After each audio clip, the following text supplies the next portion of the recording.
beware the leaven and celebrate freedom. Now you might think, those don't really go together. Maybe. It's like beware of leaven. What does that have to do with freedom? Well, what I'd like to do is discuss that. That's the theme for the message. But to break it into 2 chapters. So chapter 1, Old Testament, Old Covenant. Beware the leaven. Celebrate the freedom. What did it mean? What happened on this day back then? And then chapter 2, it's probably not a surprise. You might be able to fill in a blank. The exact same theme, but let's look at it from the New Testament, the New Covenant perspective. Beware the leaven, celebrate the freedom. So let's go start Exodus chapter 12, the very first place in the Bible where leavening is mentioned. So it starts in Exodus chapter 12 and verse 15. It says, "You shall keep it as a feast by an everlasting ordinance. 7 days you shall eat unleavened bread." The very first mention of unleavening right there. "On the first day you shall remove leaven from your houses, for whoever eats leavened bread from the first day until the 7th day, that person shall be cut off from Israel." Now, one of the first thoughts that came to me as I was researching and digging into this, I had the mistaken assumption that leavening in the Old Testament was clearly related to sin, and that you could see scriptures and that there should be a direct tie-in or correlation, right? Not really. It was a physical removing of leavening, but it doesn't really tie into sin directly until we kind of tie in the whole story and what was happening leaving Egypt, and it was a baptism through the Red Sea and then leaving sin behind. So chapter 2 of the message will talk a lot more about leavening equal sin. But at this point, the meaning of removing the leavening, let's continue on a little bit more. So first of all, whoever eats leavened bread from the first day until the 7th, that person shall be cut off from Israel. And let's also think about, as they remove leaven from their houses, they didn't have houses like we have houses. These were the slaves living in Israel. They might have had tents. So how hard was it to de-leaven the tent? Should have been fairly simple. They might have had some houses. So the 10 Commandments movie pictures some of the houses that might have been there. Who knows how accurate that was? The houses might have had dirt floors. How difficult was it to really de-leaven at that point? But as we go on, so whoever eats leaven from the first day until the 7th, the person shall be cut off from Israel. On the first day there should be a holy convocation, or holy convocation. On the 7th there should be a holy convocation. We are here on the 7th day as a holy convocation, celebrating this part of the unleavened bread. No manner of work shall be done. Everyone must eat. Only be prepared. So you shall observe the feast of unleavened bread for the same day. And I will have brought your armies out of the land of Egypt. Now when I was reading this, it surprised me. Who had the armies in Egypt? Pharaoh. Who was the armies chasing Israel? Pharaoh. 600 chariots. The army was coming. Did Israel have an army leaving Egypt? Not really. We'll talk about it's coming up, 600,000 men, maybe a couple of million people, but that wasn't really an army. But this word army is just like a bunch of people. So it actually is translated army correctly, but I think it's not meaning that there is a literal Israelite army leaving Egypt. Therefore, observe this day throughout your generations as an everlasting ordinance. And then at even you shall eat the unleavened bread until the 21st day of the month. 7 days no leaven shall be found in your houses, since whoever eats what is leavened, that same person shall be cut off. Whether he's a stranger or a native, you shall eat nothing leavened in all your dwellings. You shall eat unleavened bread. So a question for you guys as you've gone through this last week. Any leavening slip-ups? Any surprises come across the plate?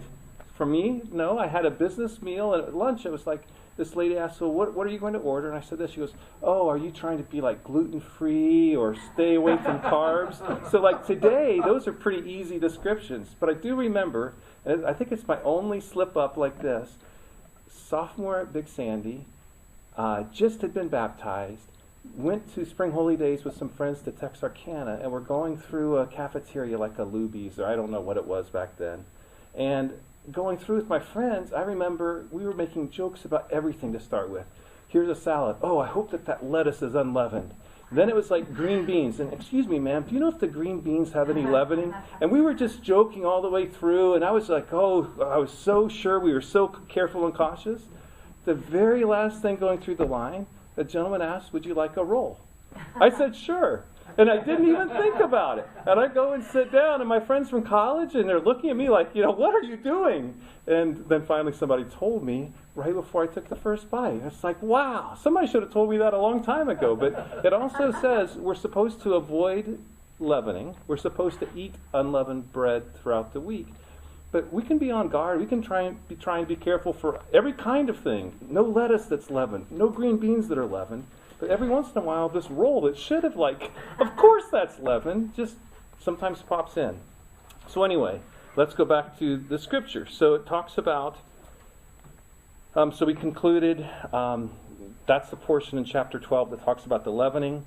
Then it goes into the 10th plague, so the death of the firstborn is happened. And then verse 31.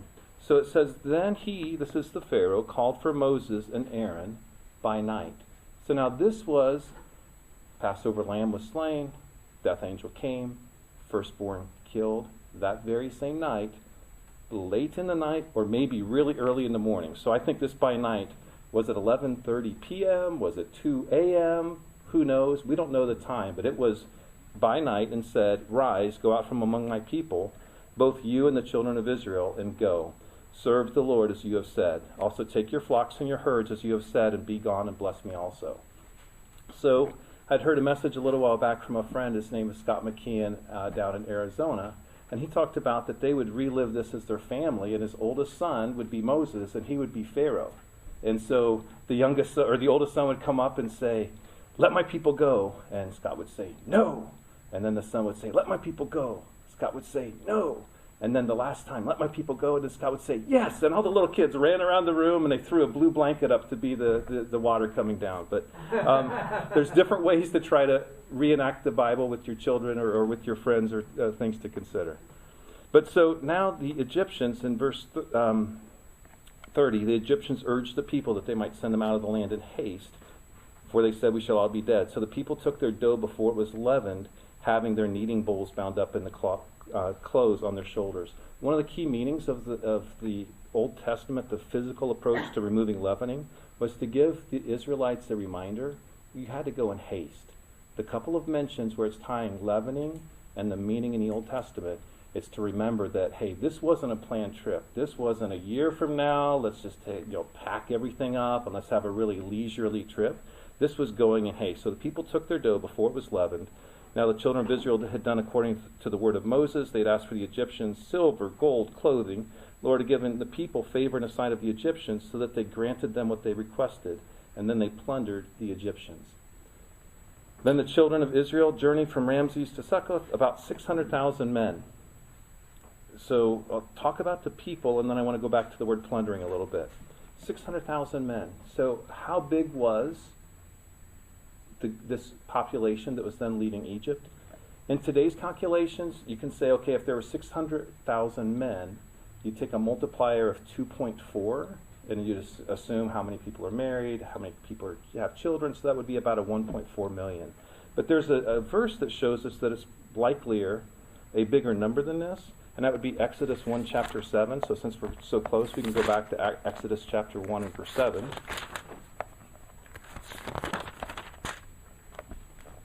It says, but the children of Israel were fruitful, increased abundantly, multiplied, grew exceedingly mighty, and the land was filled with them. So the question is, do you think that they had the same number of children back then that people have today? I would suggest that they had more kids back then. The family unit size was bigger. So if 600,000 men, we would guess, would be 1.5 million, it's probably somewhere between 2 and 4 million people total. And several of the concordances and commentaries I was looking at, they're guessing that, but nobody has an idea. But let's just say this.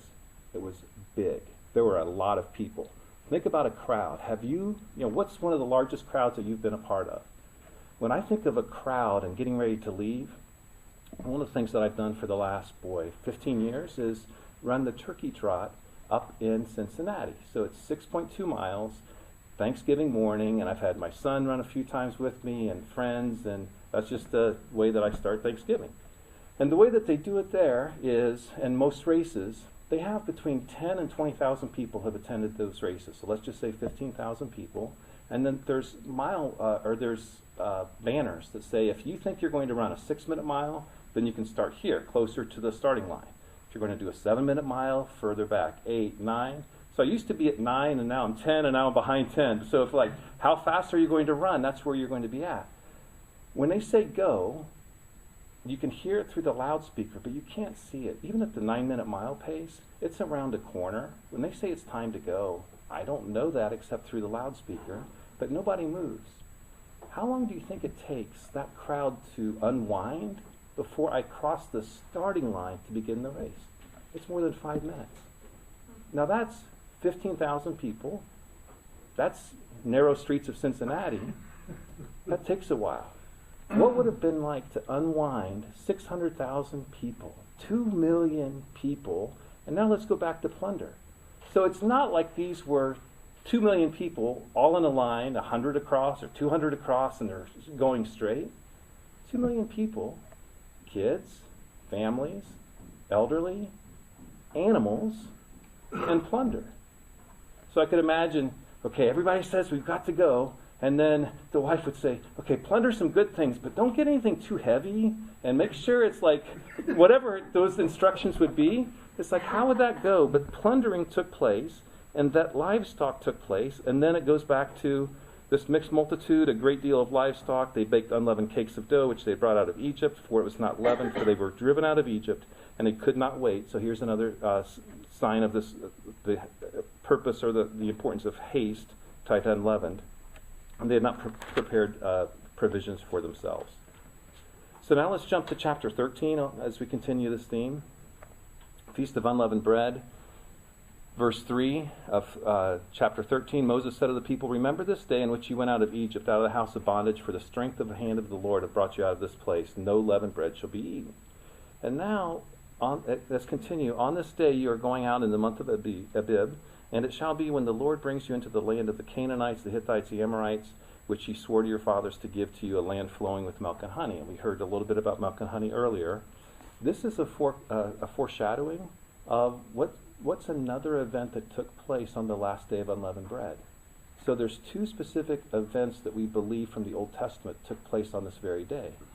One was the actual crossing through the Red Sea, and we're about to get to that. The other was the walls coming down at Jericho. Now that's not 100% certain that the Jericho, but that's very, very likely, and there's many commentaries, that would agree with that. So if you think about this verse 5, would this be a foreshadowing that, hey, on this same very day and what's coming up through these days of unleavened bread, this is going into the land with milk and honey. Continues with the 7 days shall you eat, and then it goes down to verse 9. It shall be as a sign on your hand and as a memorial between your eyes, that the Lord's law may be in your mouth. This, when we go into chapter 2 about beware the leaven, a little, spoiler alert? What do you think beware the leaven? What are one of the topics in the New Testament? Beware the leaven of the Pharisees. What were the Pharisees known to do? Were the broad phylacteries, to have all and oversized. So the idea here it's talking about, it should be a sign, a memorial. The Lord's law may be in your mouth. There could be a connection or something to consider with that. And you shall therefore keep this ordinance in its season from year to year. Now let's jump over to verse 24. So it shall be when your son asks you in time to come, what is this? That you shall say to him, by strength of hand the Lord brought us out of Egypt, out of the house of bondage. And it came to pass when Pharaoh was stubborn about letting us go, he said no a few times, right? And then it was yes, and then the people took off in haste, letting us go, that the Lord killed all the firstborn in the land, both the firstborn of man and of beast. Therefore sacrifice to the Lord all males that open the womb, but all the firstborn of my sons I redeem. It shall be as a sign on your hands and as frontlets between your eyes, for by strength of hand the Lord brought us out of Egypt. Let's continue on now. So it goes into the wilderness way, and then the Red Sea crossing. So one of the key parts of today being the last day of unleavened bread, we believe that the crossing of the Red Sea actually took place today. So it was 7 days where the Israelites were moving this massive amount of people. How far could they have traveled? If a normal walking pace is like 3 miles an hour, let's say that they average even 2 miles an hour, which might have been tough if they had animals and children and elderly and carts and plunder and everything else. They did 2 miles an hour. How many hours a day do you think they were good to walk? 8, 9? So maybe 20 miles at most. I'm guessing it's less than that. So they had 7 days of wandering. They then ended up in a dead end. They had mountains on both sides, and then we know what happened. But let's read this through and add some color and commentary. So speak to the children of Israel that they turn and camp before Pi-hahiroth, between Migdol and the sea opposite Baal-Zephon. Now that's exactly getting boxed in with the Pharaoh's army coming. So Pharaoh will say of the children of Israel, they are bewildered by the land, the wilderness has closed them in. Then I will harden Pharaoh's heart, so he will pursue them. I will gain honor over Pharaoh and over all his army, that the Egyptians may know that I am the Lord. And they did so. Continue on with verse 7. How many chariots? There were 600 chariots plus the army. How big was the army? We don't know. But the Egyptians pursued them, the horses, the chariots of Pharaoh, and they overtook them, camping by the sea. When Pharaoh drew near, the children lifted their eyes, and behold, the Egyptians marched after them, so they were very afraid. So imagine this family unit. Mom says, plunder the good stuff, but not too heavy. They've got little children, maybe. They've got blisters now. They're not used to maybe walking that far, that much. Sand going into sandals. Did they have sandals? I don't know. But at that point then, they're very afraid. They've gone through all of this. They said to Moses, there's no graves in Egypt. Have you taken us away to die? So they're starting to get concerned. And this is when Moses gives the famous quotes of, do not be afraid, stand still and see the salvation of the Lord, for which he'll accomplish for you today. But the Egyptians whom you see today, you shall see no more again forever. The Lord will fight for you, and you shall hold your peace. So it continues on. But now I'd like to go to verse 21. So it says, Moses stretched out his hand over the sea. The Lord caused the sea to go back by a strong east wind all that night and made the sea into dry land. And I was thinking about this with, how long do you think it took the Israelites to cross the Red Sea? We don't know. So here it was all night. How big was the Red Sea? How wide was it? How far were the waters parted? We don't know.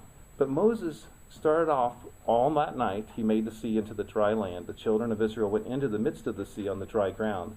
The waters were a wall to them on their right hand and on their left. You could imagine a little family with a little boy might be looking at it and say, look at that fish. I wonder if we can go fishing here. They probably didn't see fish like that coming off the edges of the water. Who knows what that view would have been like. But the Egyptians pursued, went after them in the midst of the sea. And now, verse 24, how long did it take? Now it came to pass in the morning watch. So when was the morning watch? Tradition says it was between 2 and 6 a.m. Likely this was just before 6 a.m. in the morning. So what we know so far is Moses stretched out his hand. All that night the waters were parted. And then in the morning watch. So maybe it was just starting to have some sunlight because the people had to have seen the chariots coming through to then have God's miracle then put the Red Sea back together. But it came back on the morning watch, so about 6 a.m., let's say, that the Lord looked down upon the army of the Egyptians through the pillar of the fire and the cloud, and he troubled the army of the Egyptians. He took off their chariot wheels, so they drove them with difficulty. I bet they would be driving with difficulty at that point. The Egyptians said, let's flee from the face of Israel. The Lord fights for them, and by that point it was too late. And then the waters covered them up. So the point of trying to go through this in a fairly quick manner, but was trying to share and add this as a story to think about what's the meaning of today in the Old Testament, beware the leaven, celebrate the freedom. So far we've talked a little bit about beware the leaven. They were told, go in haste, you shall eat unleavened bread for 7 days. What about the freedom? The freedom would be, what would it have been like to be a part of that 2 million person group, to have been scared just the day before, thinking you are now in a box canyon. You are now trapped. There is nowhere to go. And now the next day, 6 a.m. in the morning, you turn back and look. There's no army chasing you. Pharaoh's army has disappeared. There are no longer chariots there. What would that sense of freedom be like for that people at that time? That would be amazing. So if we think about from that perspective, celebrate the freedom that those people would have felt being, in effect, baptizing through the Red Sea, but then turning around and seeing, now there's peace. Now there's no longer an army chasing them. Now we know shortly after that there became complaining and they were hungry and there were other issues. But for that moment, I think celebrate the freedom certainly is a direct correlation or tie-in with this.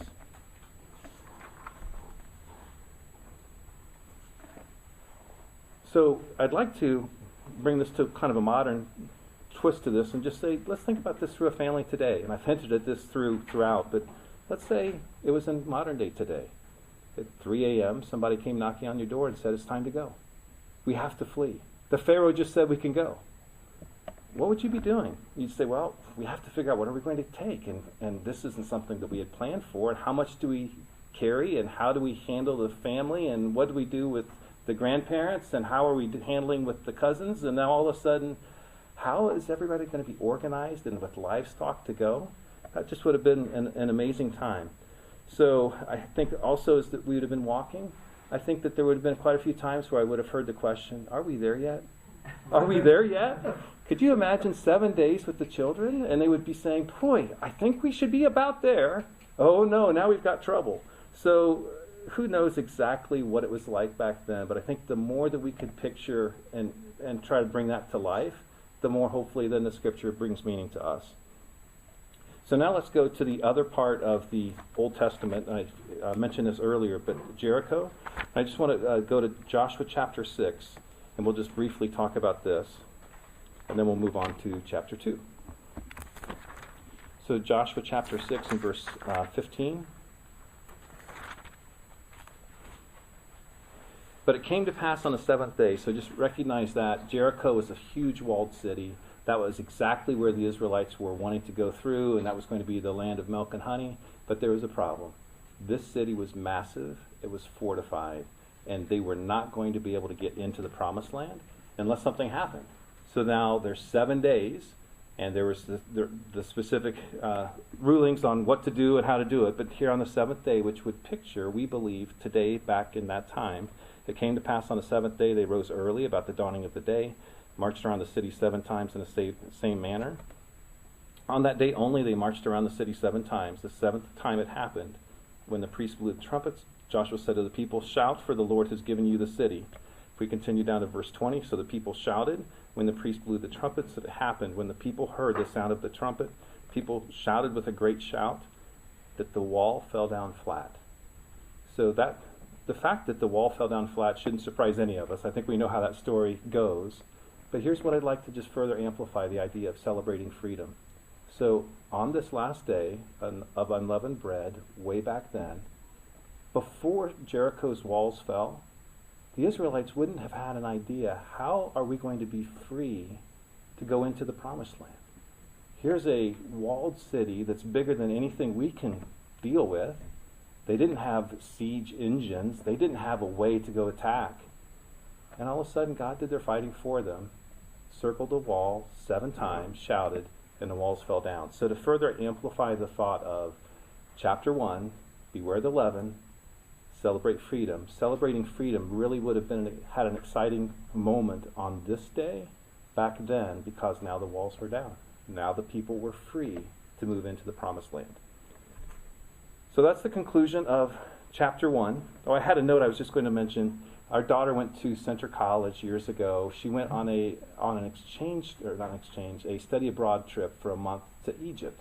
So last night we were talking on the phone. She says hi and said, I asked her, so what do you remember about Egypt? And leaving Egypt. You actually are one of the few people I know that she's gone to Egypt and she left Egypt. So what does she have to say? And she said a couple of things. She said her advice was, make sure that you don't accept a sprig of basil from anybody, because that means that you're engaged. So somebody gave her basil. She had a friend with her, and it's like, oh, no. So then she walked away. But that's one of the things that they do there. She said that Isis has another meaning. So Isis was an Egyptian god there in Egypt, and there's a lot of things that are called Isis. There are bottles of water called Isis, and it has nothing to do with Isis as we understand or know the term here. There was a band that was called Isis. Anyway, very hot and windy, but also friendly, wonderful people, and they really protect tourists, and she would encourage anybody to go. So she's been there. She then left Egypt, and there you go.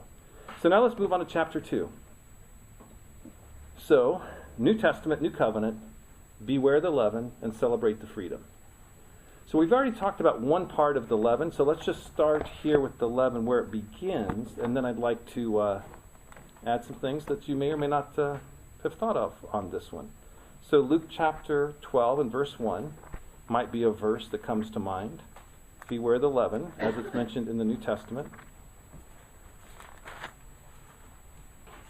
Luke chapter 12 and verse 1. In the meantime, an innumerable multitude of people had gathered together so that they trampled one another. He began to say to his disciples, first of all, beware of the leaven. Of what or of who? Of the Pharisees. And what is it? Here it's hypocrisy. For there is nothing covered that will not be revealed, nor hidden that will not be known. So, an easy starting point for what is the leaven that we are to be aware of as it would relate to this day in in our Christian lives. Beware the leaven of the Pharisees, which is hypocrisy. They're also known for teaching for doctrines and commandments of men. And let's talk through that a little bit. So what comes to mind when you think of the Pharisee? So I mentioned earlier in the Old Testament, it talks about the frontlet in the eyes and the phylacteries, and that was one of the things that they would do to draw attention. But the Pharisees, until I studied into this recently, I didn't know that there were never more than 6,000 Pharisees in Israel. And also, a person chose to be a Pharisee. And it was tied to, they wanted to follow not only the Bible, but the entire Talmud, the entire Torah, all of the oral traditions tied together. So I like to kind of imagine a word picture associated with something. So here's the Pharisee. 2 words for you. Choice. They chose to become a Pharisee. And traditions. And I think of the Fiddler on the Roof and the song Tradition, and that's so important, is the tradition, and that was so important to the Pharisees. So what happened was a Pharisee would take a pledge in front of 3 witnesses that they would spend all of their lives observing every detail of the scribal law, the oral traditions. The name means separated ones. So a person chose to take an oath to become a Pharisee. About 5,000 or 6,000 Pharisees were all that there were. That name was then the separated ones. So the laws of Moses includes the ceremonial washings before the meals. They also were hungry twice a week. Do you know why? So Pharisees fasted twice a week because they believed that on Thursday is when Moses went up from Mount Sinai, and on Monday is when he went back down. So if you wanted an easy date, you could ask to treat a Pharisee to lunch on a Thursday or on a Monday because they're going to be fasting. So let's look at 2 things to highlight the Pharisees, and then we'll continue to expand this. So Matthew chapter 7 and verse 1. Matthew chapter 7 and verse 1.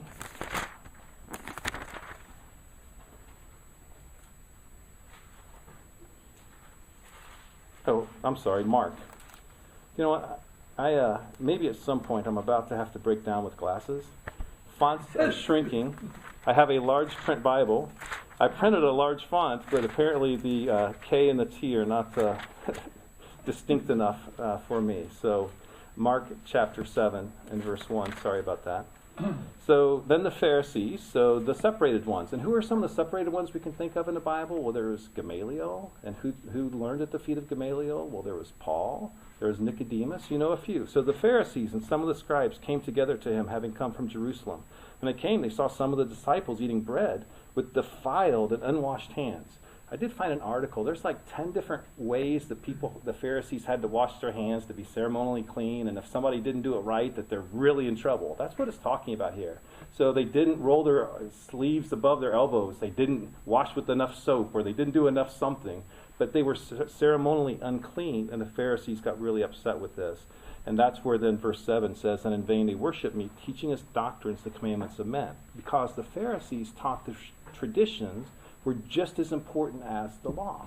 And somebody that's certainly not washing their hands right, well, that person has to be a horrible person.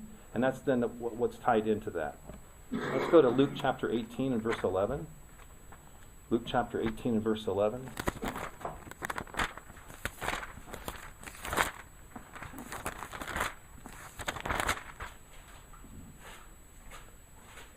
Parable of the Pharisee and the tax collector. Spoke this parable to some who trusted in themselves that they were righteous and despised others. Here's 2 men that came. One was a Pharisee and the other a tax collector. And at this point of the story, most Pharisees would say, oh, he's going to say something really good about us. We're the 6,000 separated ones, and we're washing our hands right. And then the other's a tax collector, and that's one of the worst possible types of people. It says, God, I thank you, I'm not like the other men. I'm not an extortioner, unjust, adulterer, or even as the tax collector. And then what's the first thing it says about the Pharisee? I fast twice a week. Yes, every Thursday, every Monday, that Pharisee was on it. He gave tithes of all that he possesses. But then the tax collector standing afar off wouldn't even raise his eyes to heaven, beat his breast, saying, God, be merciful to me, a sinner. And I tell you, this man that went down to his house justified, was justified, not the other. For everyone who exalts himself will be humbled, and he who humbles himself will be exalted. So to start with this theory of beware the leaven in the New Testament, it's clean to say and clear to say we should beware the leaven of the Pharisees. It's now moving from a physical staying away from leaven because it's remembering haste from the Old Testament to spiritually, we need to stay away from hypocrisy. We need to stay away from the things that the Pharisees were doing that was then going against the teachings of Christ. But now let's turn to Matthew chapter 16 and verse 6, where it's going to add another category for the leaven that we should be avoiding. So Matthew chapter 16 and verse 6. Now when the disciples had come to the other side, they'd forgotten to take bread. Then Jesus said to them, take heed and beware of the leaven of the Pharisees. Oh, we've got that right. That's the hypocrisy and that's the separated ones. But wait a second. Also the Sadducees. So here's another category that we should be thinking about, how we stay away from leaven, beware of leaven, from a New Testament perspective. So if the words that I like to associate with the Pharisees are tradition and choice, there's two words I'd like to associate with the Sadducees. Most of you probably know one of them. One of the jokes or common statements would be that Sadducees were sad because of their doctrine, right? Then what was their doctrine? They didn't believe in a resurrection. So if you think that you only have a chance to live for today, that's not something that should bring much joy or happiness with that thought. So one word association with Sadducees is they were sad because they didn't believe that there was a resurrection. A second word I'd like to associate with the Sadducee is they were born sad. A person didn't choose to become a Sadducee. Oftentimes, and the majority of times we'll talk this through, they were born sad. And what this means is a Sadducee was tied by birth. It was heredity. Sadducees traced back, it's the priestly line, 4 primary families. Josephus, on page 423, talks about Annas. So we're talking a little bit about Annas and Caiaphas coming up. But Josephus on page 423 says Annas was one of the most fortunate men. He, by himself, and 5 sons, and a son-in-law, were all high priests. So over 100 years of when the Romans were ruling the Israel, there were 28 high priests. 50 of those 100 years, those high priests were Annas, or his sons, or his son-in-law. So Sadducees were very much tied to the priesthood, tied to lineage, and the ability that a person was then born into that. So let's highlight what this then is going to set up as the controversy or the challenge that the Sadducees, or one of them that created with Christ. So let's start with Leviticus chapter 12.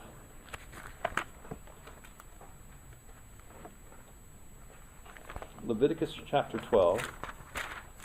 And when I was reading this earlier, I decided I need to be really careful with what I say. So, Leviticus chapter 12, the Lord spoke to Moses, saying, speak to the children of Israel, saying, if a lady is conceived, born a male child, then she shall be unclean for 7 days.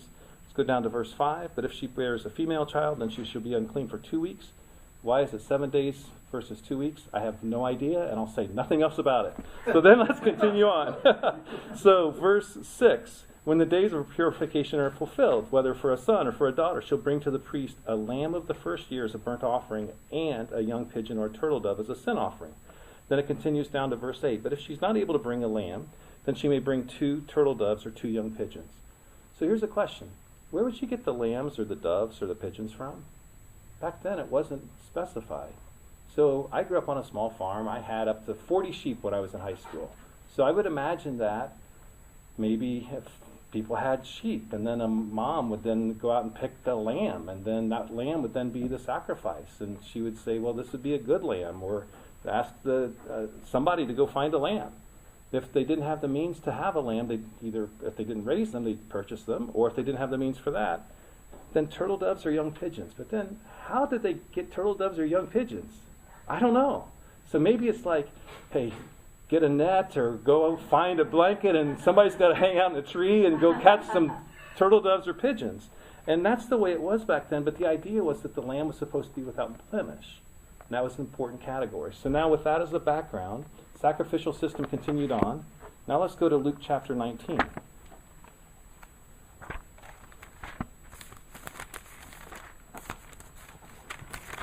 So Luke chapter 19 and verse 45.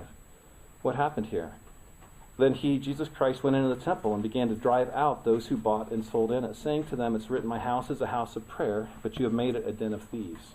Where did this take place? Josephus labeled this, it was the marketplace of Annas. Annas was a Sadducee. Annas was the high priest, and all of his family then became multiple sons, high priest to follow. And they had a racket that was going on. And the racket was, they could manage or control if a lamb was deemed blemish-free. And for some reason, if a mother went out and picked a lamb from her little flock and brought it in, a blemish could almost always be found. But there was a special deal at the marketplace of Annas for the other lambs, and they somehow charged 3 or 4 times more because those were the ones that were blemish-free. So there was a whole monetary racket that was managed by the Sadducees, the chief priests especially, and that's where Christ was cleaning the temple, saying, you've made it a house of prayer, you made it a den of thieves. The same thing with the money changers. So the people that were really profiting from that exchange was the Sadducees. So now let's continue on to John chapter 18. So a little bit of a trick question. Christ was in the Garden of Gethsemane. He's then arrested. Where did he go first? To the high priest, right? Not really. Kind of. So let's go to John chapter 18. Let's start with verse 12. The detachment of troops and the captain, the officers of the Jews, arrested Jesus and bound him. And they led him away to Annas first, for he was the father-in-law of Caiaphas. Annas had been the high priest. He lost his chance for a little while. So what would happen is, if there's any disturbance, any problems, or the bribes weren't big enough, then the high priest would be removed and they'd have to find another high priest. So Annas was, then he wasn't. After a couple of sons, then it was his son-in-law Caiaphas, who was the high priest for that year. And that really signifies that year, it was a bit of a revolving door for that 100 years with the priests. So then it was Caiaphas who advised the Jews that it was expedient that one man should die for the people. Why did Caiaphas really care, really get so upset about Jesus Christ and what he was doing? I think there's a couple of things. One is any insurrection would have been put down by the Romans, and that would have had a direct impact then on the high priest. The other is Jesus Christ came to the temple a couple of times and was ruining his family business. What about those unblemished sheep that he was able to sell for 3 or 4 times the market price, or however that market was going? So we'll continue on. Simon Peter followed Jesus, and so did another disciple. This other disciple was John. He just didn't label himself. Now that disciple was known to the high priest. Here's something else I learned. So John and James, they were fishermen, the sons of thunder, and apparently they had a friendship with the high priest. How did that happen? I don't know. And what was the relationship? But it's interesting when I go to one more part to follow. But then the other disciple was known to the high priest, went out and spoke to her. So John was going back and forth. Peter was outside, and we know that story. And I just thought it was interesting that how that tied through with Annas and Caiaphas. Let's expand this point, just a couple of other scriptures. Go to Acts chapter 4. Let's start with verse 5. And it came to pass on the next day that their rulers, elders, and scribes, as well as Annas, the high priest, Caiaphas, John and Alexander, who are also brothers of and sons of Annas, and as many were of the family of the high priest, so it just again emphasizes the family heredity tied to Sadducees, were gathered together at Jerusalem. And when they had to set them in the midst, they asked, by what power or what name have you done this? Now let's continue on just a little bit more. Acts chapter 5, verse 17. Then the high priest rose up, and all those who were with him, so this would have been Caiaphas, which is the sect of the Sadducees, and they were filled with indignation and laid their hands on the apostles, put them in the common prison. But at night the angel of the Lord opened them up. Go and stand in the temple. And when he had heard that they had entered the temple early in the morning and taught, the high priest and those with him came and called the council together, and with all the elders of the children of Israel, and sent to prison to have them brought. So here's the apostles are now on trial with Caiaphas and his brothers. and probably his father was there as well. Let's continue to verse 24. Now when the high priest, the captain of the temple, and the chief priests heard these things, they wondered what the outcome would be. So one came and told them, look, the men whom you put in prison are standing in the temple and teaching the people. And it continues down, and this is where in verse 33, or 34, then one in the council stood up, a Pharisee named Gamaliel. So he's now a Pharisee standing up in this group of the Sadducees, a part of the Sanhedrin, to then tell his story. And now Gamaliel says, we need to give these men a chance. If it's of God, there's nothing you can do to overthrow it.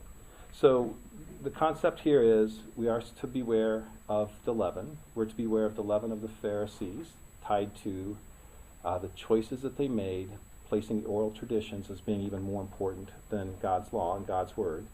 It added the Sadducee, the leaven of the Sadducees that we're supposed to be aware of. And when I was doing the research, it could be a couple of things. So what is the leaven that we're supposed to be aware of with them? Well, actually, sorry, I want to add one more concept, and then I'll get to that summary thought. Mark chapter 8 and verse 15. Did you know there's one more group of leavening that we're supposed to watch out for? Mark chapter 8 and verse 15. Then he charged them, take heed, beware of the leaven of the Pharisees. You could say, yes, I know. And the leaven of Herod. What was the leaven of Herod? Well, that's also translated of the Herodians, and they were known for their desire to submit to Herod and his rule in exchange for political favors. So it would be like, everything is okay if it's what Herod wants us to do. And that would just be giving away their beliefs, or not being then legitimate to their following. Let's go to Matthew 22 as we wrap this thought up. Matthew chapter 22. And I thought, as I was reading this, that it was a little bit of a game of ping pong. It was a game of ping pong between the Pharisees and the Sadducees primarily. And so let's just go through, and the Herodians are mentioned as well. So Matthew 22, and let's just start with verse 15 to give a few highlights. The Pharisees went out and plotted how they might entangle him in his talk. This is Christ. And he sent to him their disciples with the Herodians.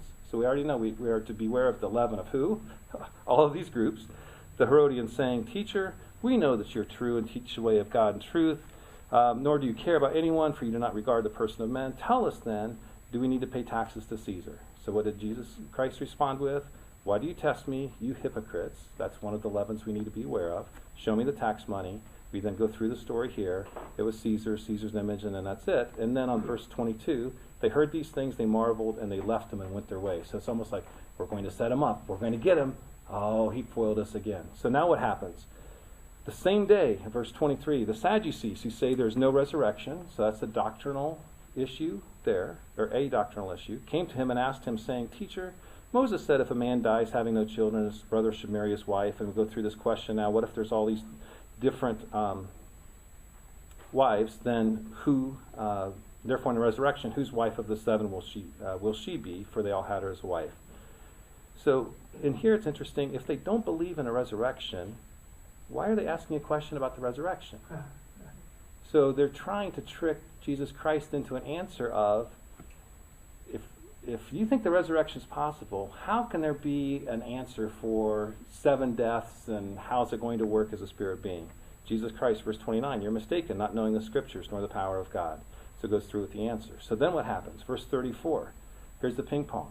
But when the Pharisees heard that he had silenced the Sadducees, they gathered together. Then one of them, a lawyer, asked him a question, testing him and saying, Teacher, what's the greatest commandment in the law? Jesus Christ said, you shall love the Lord your God, all your heart, all your soul, all your mind. This is the first and great commandment. Second commandment, you shall love your neighbors yourself. On these the 2 commandments hang.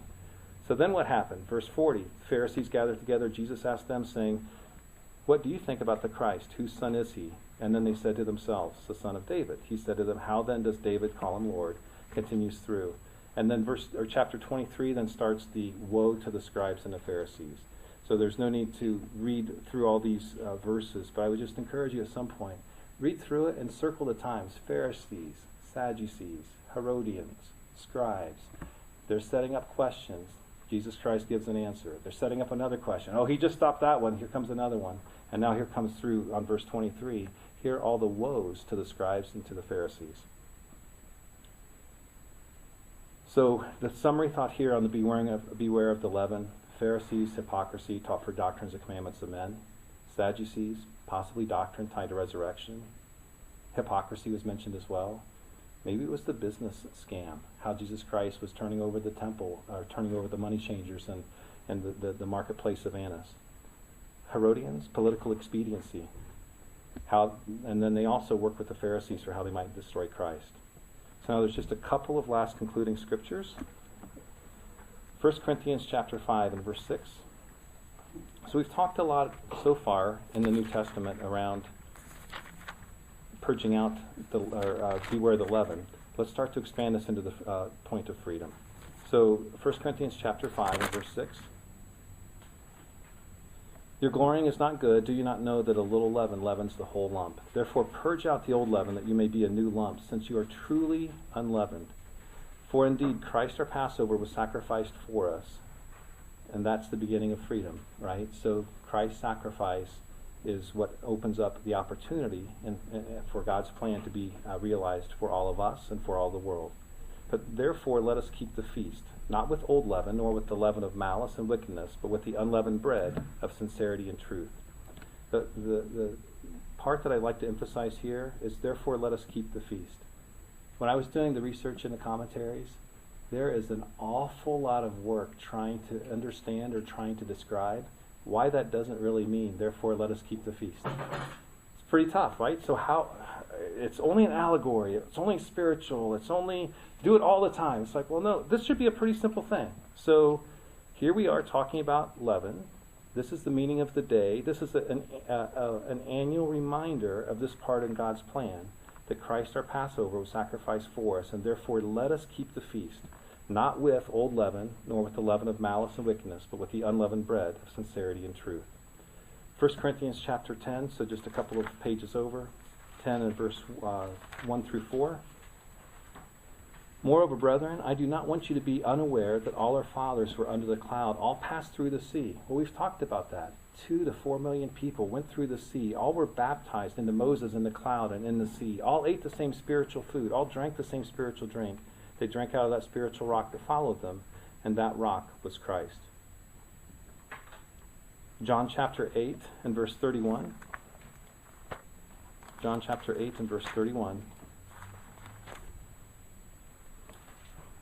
With the thought of celebrating freedom, Jesus said to those Jews who believed him, if you abide in my word, you are my disciples indeed, and you shall know the truth, and the truth shall make you free. You can jump down to verse 36 where it says, therefore, if the Son makes you free, you shall be free indeed.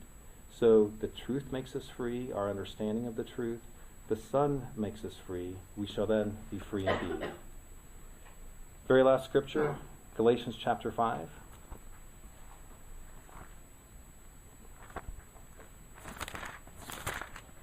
So Galatians chapter 5, verse 1, stand fast therefore in the liberty by which Christ has made us free, and do not become entangled again with a yoke of bondage. And let's conclude with verse 13. For you, brethren, have been called to liberty. Only don't use liberty as an opportunity for the flesh, but through love serve one another. For all the law is fulfilled in one word, even in this, you shall love your neighbor as yourself.